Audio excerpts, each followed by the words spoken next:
Vamos passar à segunda apresentação ao cargo da doutora Juliette Dupont, que é médica geneticista clínica do Hospital de Santa Maria, em representação da Sociedade Portuguesa de Genética, com o tema Conheça o seu cancro desde o início, o teste genético. Boa tarde. O teste genético é sempre difícil de descodificar, mas acredito que a doutora Juliette vai fazer isso na perfeição. Olá, obrigada pela organização, que é muito importante, estas sessões de esclarecimento. Obrigada a todos os presentes, novamente, por estar cá um domingo à tarde. E coube-me falar sobre suscetibilidade... Portanto, coube-me falar sobre suscetibilidade genética e cancro do ovário e vamos tentar responder nos próximos minutos estas questões, que são questões muito importantes com as quais toda mulher com cancro do ovário se vê confrontada durante a sua jornada. E já vimos que só basta ter ovários para poder ter um cancro do ovário, não é? E esse risco está dependente de múltiplos fatores familiares, fatores próprios da mulher e estilos de vida, etc. E eu deixava aqui uma pergunta inicial, pensem nesta pergunta e depois no final da apresentação vamos tentar respondê-la. Portanto, qual pensa que seja o risco de uma mulher cuja mãe teve cancro do ovário de desenvolver a doença? 1,7, 1,3, 1,7, 5% ou 40% ou 44%? E começava por algumas questões muito básicas e muito rapidamente, que se calhar a maioria de vocês já conhecem, mas que são essenciais antes de adentrarmos no tema. E, portanto, o nosso DNA está formado por estas duas cadeias. São duas cadeias que se complementam, elas correm em sentidos opostos. Temos uma cadeia única de DNA, que é parecida com uma espiral de um caderno, e depois elas juntam-se, estas bases nitrogenadas, juntam-se por umas chamadas pontes de hidrogênio, e é sempre adenina, timina, guanina, citosina. E, portanto, esta é a base da vida em todas as suas formas. E as variantes genéticas ou mutações, o termo mais correto é variante genética, mas mutação é mais associada à doença, pode haver variantes benignas que não estão associadas, não têm implicações clínicas. Surgem a partir de alterações nesta sequência de bases nitrogenadas. E, portanto, uma coisa importante é as variantes estão a acontecer aqui, em vocês sentados, em mim que estou a falar, continuamente nas nossas células, mas temos mecanismos que reparam essas alterações adquiridas. Depois há variantes heredadas, ou mutações heredadas, que já estão conosco desde que nascemos, estão presentes em todas as nossas células e são heredáveis. Vamos ver um bocadinho mais à frente. Isto é um exemplo das variantes que podem acontecer. Portanto, às vezes basta trocar uma letra para, em vez do gato comer o rato, o chapéu comia o rato. Portanto, basta uma letra para que a proteína, portanto, os aminoácidos são codificados por 3 letrinhas. Portanto, adenina, timina, citosina e guanina se organizam em 3 e cada 3 bases nitrogenadas codifica para um aminoácido. Basta a troca de uma letra para a proteína estar errada e não cumprir a sua função. Às vezes há uma deleção. Portanto, tiramos aqui uma letra e o significado da frase é, inconexo, não tem sentido. Ou uma inserção, como este exemplo, que também acontece a mesma coisa.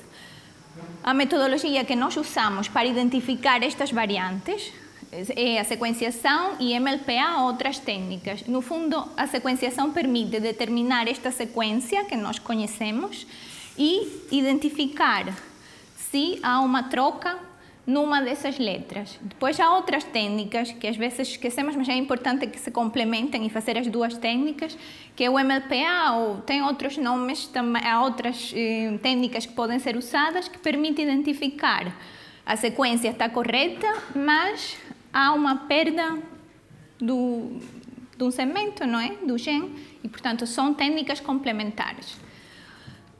Aqui temos as variantes somáticas e as variantes germinativas. As primeiras não são heredáveis e a segunda sim. Temos aqui no óvulo, esta senhora heredou uma variante que está presente em todas as suas células e, portanto, está também nas suas gônadas e pode passar à seguinte geração. Esta senhora não heredou nenhuma variante, não é? O óvulo e o espermatozoide não tinham alterações que deram origem a esta senhora, mas nos seus ovários, imaginemos, houve uma alteração que levou à ocorrência de um processo de carcinogênese, a uma ocorrência de um tumor. Essas variantes não são heredáveis, não passam à seguinte geração. Portanto, se a alteração que acontece num gene com implicações no cancro, por exemplo, um supressor tumoral, que é o nome que nós chamamos aos genes que evitam o aparecimento de cancros, ou num oncogene, há algumas mutações que ativam um gene que leva à ocorrência de cancro, acontece um risco aumentado de vir a ter cancro. Não é obrigatório termos cancro, mas temos uma suscetibilidade muito aumentada e é compreensível porque já nascemos com um mecanismo de defesa, de proteção celular que está deficitário, não está funcionando. A hereditariedade mendeliana no cancro são também conceitos importantes que temos que tentar perceber para entender por que às vezes somos portadores de uma alteração de cancro hereditário e não desenvolvemos um tumor, nunca mantemos-nos saudáveis ao longo da vida. Portanto, este senhor tem uma alteração genética, este é o gene que funciona, este é o gene que não funciona. E vamos supor que é um gene associado a cancro. Ele tem 50% de probabilidades de passar esta alteração aos filhos, porque nós temos 2 cópias de cada um dos nossos genes. Passamos metade aos filhos, o parceiro ou a parceira passa a outra cópia. Quando há uma alteração, portanto, os filhos podem heredar ou podem não heredar. E, portanto, é o tal 50%, que não deve ser interpretado como se eu tenho 4 filhos, 2 vão heredar e 2 não. Em cada gravidez, ou vai uma cópia ou vai a outra. Portanto, eu posso ter 4 filhos que por um acaso feliz não heredaram a alteração, posso ter 4 filhos que por um acaso infeliz heredaram, ou posso ter um que heredou outro. Há várias combinações possíveis. Depois, a penetrância incompleta. A penetrância é a percentagem de indivíduos que têm o genótipo de risco, têm a variante patogênica, a mutação e desenvolvem a doença. E esta penetrância é muito variável, depende da idade, depende do sexo e depende do gene. Por exemplo, este é um gráfico, esta é uma jovem de 25 anos que é portadora de uma mutação, uma variante patogênica no BRCA1. Ela, aos 25, tem um risco muito similar à população em geral, mas esse risco rapidamente começa a aumentar e ao longo da sua vida ela atinge, portanto, perto de 80% de desenvolver um cancro da mama. Depois, temos o risco de cancro associado dependente da idade.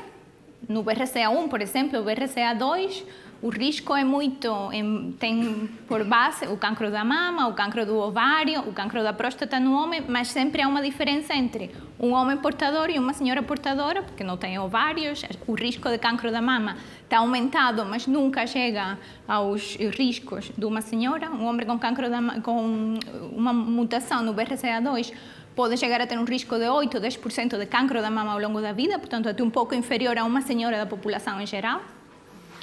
E também vai depender do gene implicado.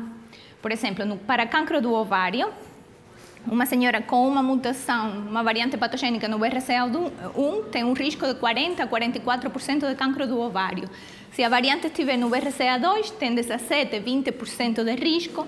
Estes genes aqui, MCH2, MCH6 e MLH1, são genes associados à síndrome que falou a doutora Lúcia, síndrome de Lynch, que é outra situação de cancro hereditário que tem risco de cancro do intestino, cancro do útero, mas que tem um risco importante de cancro também do ovário.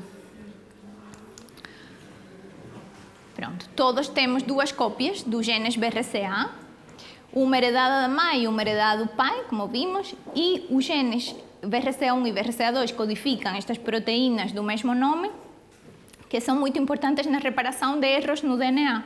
Portanto, evitam a acumulação destes erros. Quando temos um erro, se o mecanismo está funcional, é reparado e não se inicia um processo de carcinogênese. Se, pelo contrário, não acontece esta reparação, há uma acumulação concatenada de variantes, de mutações a nível do ovário, neste caso, e acontece o cancro. Posso colocar uma questão? Diga.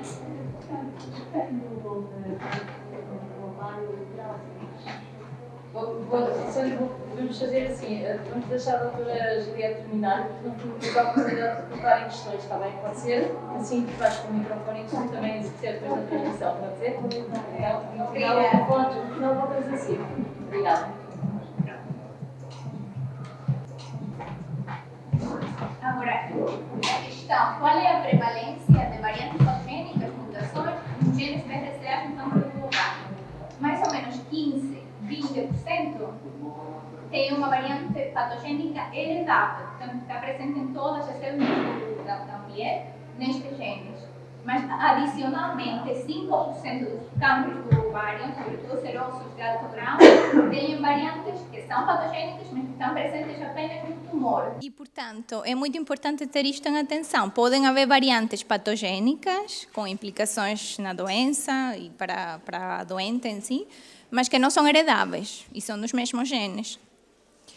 Depois, a prevalência de uma variante patogênica nestes genes na população em geral, excetuando, por exemplo, os judeus ashkenazi, que têm variantes fundadoras e a prevalência mais elevada, é de 1 em 400, 500 indivíduos. Metade destes serão mulheres, mais ou menos, e, portanto, as variantes, as mutações são individuais de cada família, há algumas que se repetem, mas em geral são individuais. Agora, há variantes fundadoras, esta é a mais conhecida, não é a única, na população portuguesa, que é a INSALU, e que está presente em cada 6 mutações nestes genes, uma é a inserção ALU. Isto colocava questões antigamente, hoje em dia espero que não, porque os laboratórios fora de Portugal desconheciam e usavam metodologias que não permitiam identificar esta variante, e às vezes passava, pronto, não era identificada, mas hoje em dia, já a nível internacional, todos os laboratórios, pelo menos os que têm referências, fazem a pesquisa inicial, sempre que há ascendência portuguesa desta variante.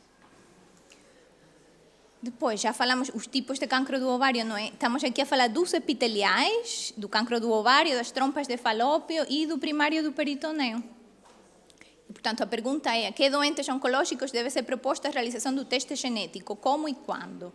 Todas as doentes com cancro do ovário, das trompas ou do primário do peritoneu não mucinoso, porque está demonstrado que neste tipo histológico não se encontram variantes BRCA, devem fazer independentemente da história familiar ou da idade, porque a idade ele pode aparecer em qualquer idade, embora haja ali alguns picos de incidência, e a história familiar, porque mais ou menos 40% das senhoras com cancro do ovário, com uma variante heredável no BRCA1 ou 2, não têm história familiar por variadas razões, porque a família às vezes é pequena, há mais homens.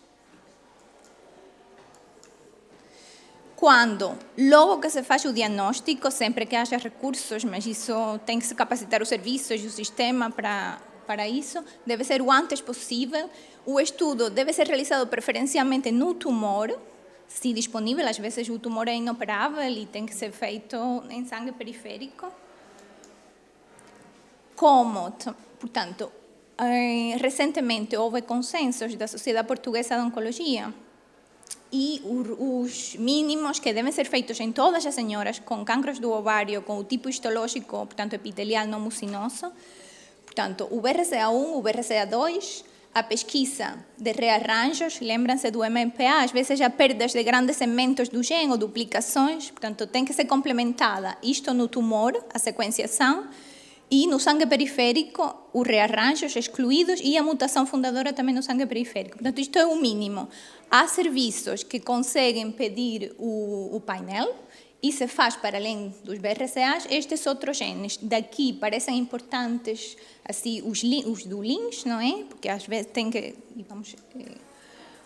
Isto tem que ser feito com aconselhamento genético. É muito importante, preteste e consentimento informado. Como não é possível todas as senhoras de cancro do ovário irem a uma consulta de genética e em tempo útil, os modelos têm que caminhar para, por exemplo, o mainstreaming, que o oncologista pede no doente oncológico o teste genético e depois nós no Santa Maria temos implementado o mainstreaming e funciona bastante bem em termos de satisfação dos doentes, dos próprios colegas, porque isto torna o processo mais célere.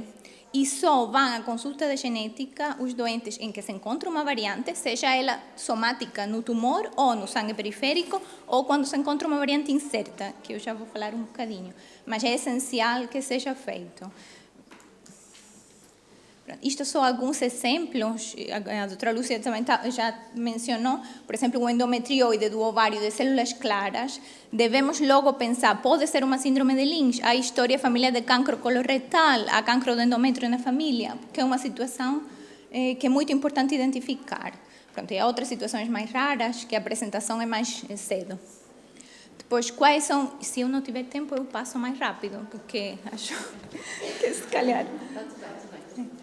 Portanto, quais são os resultados possíveis do teste genético? Nós sabemos que pode haver um resultado negativo, e esta palavra às vezes não é assim muito, fala-se mais em indeterminado, não informativo, mas o que é um resultado negativo? Não se encontram variantes, não há alterações na sequência, ou há variantes benignas, que são variantes que não alteram a função da proteína, não têm significado patológico e também não confirmam o diagnóstico de cancro hereditário. Agora, se eu só tenho um familiar em primeiro grau, por exemplo, eu tenho uma mãe com cancro do ovário e não tenho outra história familiar, a minha mãe faz o teste genético e não se encontra nada, isso reduz bastante a possibilidade de um cancro de ovário hereditário e coloca um risco mais ou menos de 5% nos familiares em primeiro grau dessa senhora. Se for uma família com muito cancro do ovário, cancro da mama ou cancro do cólon, devemos avaliar a história, estratificar o risco em função da história familiar. E os familiares saudáveis em primeiro grau têm que ser vigiados de forma adequada ao risco familiar, mesmo que não tenha sido identificada nenhuma alteração na família. Depois, o resultado positivo é uma variante patogênica ou provavelmente patogênica, esta é a classificação que nós usamos, altera a função da proteína e estabelece e coloca o diagnóstico de um cancro hereditário. Permite tomada de decisões, é muito importante para o doente, e no cancro do ovário é essencial, para a vigilância oncológica, medidas de redução e também para estudo de familiares. Depois, estas são variantes cinzentas, ninguém gosta de variantes cinzentas porque não são claramente benignas nem claramente patogênicas e elas mudam de classificação, ou a classificação é dinâmica e, portanto, não estabelece o diagnóstico, não pode ser usada em termos clínicos, nem para terapêutica, nem para estudar familiares saudáveis, e são variantes que há pouca informação na literatura ou nunca foram reportadas, não alteram claramente a função da proteína, é só uma troca de aminoácido, portanto, é difícil avaliar. E têm que ser acauteladas sempre e reavaliadas periodicamente. Depois, quais as implicações no doente oncológico? Portanto, para além de confrontar-se com a terapêutica, com as químios, com a cirurgia, também o doente oncológico com um cancro do ovário tem que confrontar-se com outras... será que vou transmitir a minha filha ou a minha neta? Qual é o risco? O que é que posso fazer, não é? Em termos de prevenção secundária, é muito importante saber, é verdade que o cancro do ovário, quando diagnosticado em estadios avançados, que é muito frequente esse diagnóstico avançado, tem um prognóstico desfavorável, mas as senhoras são sobreviventes de longa data e têm que se acautelar outros riscos de outros cancros, nomeadamente o cancro da mama. Uma senhora com uma variante no BRCA1 tem um risco de cancro da mama ao longo da vida de 72%, no BRCA2 69%, um segundo primário da mama, portanto, outro cancro da mama, numa senhora que já teve um cancro da mama, também é um risco muito aumentado quando se compara com a população em geral e tem que ser acautelado. O impacto psicológico, que já falei um bocadinho, e, portanto, há sentimentos de culpa, como comunicar, isto tem que ser dado muito apoio psicológico também e ferramentas para comunicar aos familiares estas notícias.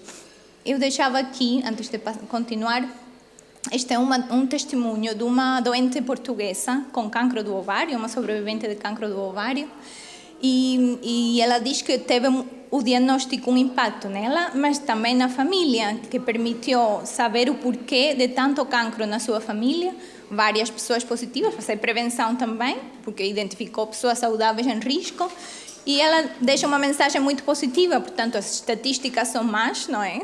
São más, mas nós não somos uma estatística e podemos mudar as nossas probabilidades tomando conta, não é, da nossa vida. E, portanto, é muito importante ter atenção com o nosso histórico oncológico familiar e se heredamos ou não uma mutação BRCA. Isto pode ser alargado a outros espectros, a outras situações, não é? Pronto. O que é que significa para os familiares saudáveis? Os não portadores passam automaticamente a ter o risco populacional, portanto, não heredaram o risco, podemos dizer garantidamente que não têm um risco aumentado para esse tipo de cancro associado à variante familiar. E também isto nas altas gerações, portanto, quem não heredou também não vai transmitir, que às vezes as pessoas acham que são altas gerações, mas não está correto. Se heredaram e são assintomáticos, nunca tiveram cancro, vão ser, portanto, implementadas uma série de medidas, até mudanças de estilo de vida, opções reprodutivas, o diagnóstico genético para a implantação, ter os filhos mais cedo, portanto, há muitas decisões também que são tomadas em função disso. Eu só trazia aqui, porque esta é uma entidade que se fala agora já há alguns anos, que eu não consegui fazer a tradução para português, porque não encontro uma palavra assim que se adeque muito bem a Previvor. Pronto, e a mais conhecida é a Angelina Jolie, mas também há pessoas menos conhecidas. Esta é uma enfermeira americana e ela conta que este pedaço de papel, onde ela recebeu o diagnóstico do seu cancro hereditário, permitiu-lhe, na família, ela era saudável, mudar, não é? E ter poder para mudar o seu futuro. Agora, quando testar? Nós podemos testar após a detecção de variante patogênica num familiar. Imaginemos uma senhora com cancro do ovário, é identificada uma variante no tumor, BRCA1. Vai à consulta de genética, fazemos o estudo genético no sangue e confirmamos que é heredável, que é uma variante que está presente em todas as células daquela senhora. Chamamos os familiares em risco para fazer o estudo. Depois, quando só a partir dos 18 anos, idealmente é antes de iniciar a vigilância. Portanto, se a vigilância se inicia 20 e 25, eu diria que pronto, porque a pessoa também está mais capaz de lidar com estas questões. Nunca depois da idade de início da vigilância. Portanto, se os filhos já estão nos 30 e foi identificada agora, devem ser chamados quanto antes à consulta, sobretudo se forem raparigas, obviamente. O teste genético em saudáveis, há esta lei, o decreto-lei de 2014 que o regula, não é? E deve ser feito numa consulta e faz sentido por variadas razões. Eu acho que não, pronto, isto não é assim muito consensual, mas o aconselhamento genético é muito importante. O que interessa é que o aconselhamento genético se faça bem feito e por alguém que consiga discutir as questões todas de forma adequada. Isso é o mais importante. E, portanto, os resultados possíveis, as implicações para o próprio e para os familiares, a informação sobre a hereditariedade, a penetrância, as medidas de vigilância, enfim. O apoio psicológico também parece essencial quando há capacidade para isso. Pronto. Depois, na entrega dos resultados, também é importante discutir estas questões todas. E, portanto, o resultado deve ser comunicado o mais rapidamente possível, sobretudo se a pessoa já está em idade de iniciar a vigilância, e deve ser em equipa multidisciplinar, deve haver várias especialidades envolvidas e deve-se dar o apoio todo em termos psicológicos. São decisões muito difíceis relativamente às medidas de redução de risco, optar por medidas de redução de risco, optar por uma vigilância clínica. Estes são os riscos, mais ou menos, aproximadamente nos homens e nas mulheres, comparativamente com a população em geral. Pronto. A verde é o BRCA2, vermelho é o BRCA1 e o azul é a população em geral. Portanto, as medidas podem ser mais conservadoras ou menos conservadoras. Portanto, pode ser uma vigilância clínica ou pode ser, de fato, a cirurgia mamária de redução de risco. É de redução de risco porque o risco não fica zero, fica um risco residual, mais ou menos há uma redução de 90% do risco de cancro da mama, mas ele não desaparece. E, portanto, já falamos, não é, que o rastreio não é rastreio, não há rastreio para cancro do ovário, não é eficaz estas medidas e a única medida é retirar os ovários, retirar as trompas. O timing para isso, o que está recomendado na literatura, com base na idade em que aparecem estes cancros em senhoras portadoras, para o BRCA1 35 a 40 anos, para o BRCA2 40 a 45. Pronto, e tem que se pesar as medidas, é um processo muito complexo e tem que haver envolvimento aqui variado. Nos homens, Não podemos esquecer os homens também têm que beneficiar de saber se são portadores ou não, podem ter filhas também, podem optar por diagnóstico genético pré-implantatório se o desejassem, mas também têm risco de cancro da próstata, por exemplo, e têm que ser vigiados. A mama também tem que ser vigiada porque o cancro da mama no homem é muito raro, mas pode acontecer. Isto já é o penúltimo slide, só para ilustrar. Às vezes, nós estudamos a pessoa errada numa família. Esta é uma família que claramente é muito sugestiva de cancro da mama, ovário hereditário. Há uma senhora com cancro do ovário da mama, bilateral, uma próstata já velha, pronto, mas assim com alguma idade. Mas o estudo nesta senhora foi feito, porque se calhar era que estava na nossa consulta, não conseguimos chamar a esta senhora, que era uma melhor candidata, e foi negativo. Mas isto não pode descansar a família, porque é uma fenocópia. E realmente, se tivéssemos testado a senhora mais velha, mas que teve o cancro bilateral mais cedo, encontrávamos a variante e fazíamos o estudo em cascata, de forma a permitir prevenção secundária, prevenção primária e todos os benefícios da informação, não é? Agora, pronto, só para acabar, voltávamos à nossa questão inicial. Qual pensa que seja o risco de uma mulher cuja mãe teve cancro do ovário desenvolver esta doença? 40? Sim. E se eu vos disser que todas as respostas estão corretas? Os 5% já tiver feito o teste. Por exemplo, se a mãe teve um cancro do ovário que está associado ao BRCA1, pronto. Se a rapariga não heredou, 1,7, 1,3. Se heredou, 40, 44%. Se a mãe tiver tido cancro do ovário e o estudo for negativo e não há história familiar de outras coisas, é mais ou menos 5% o risco.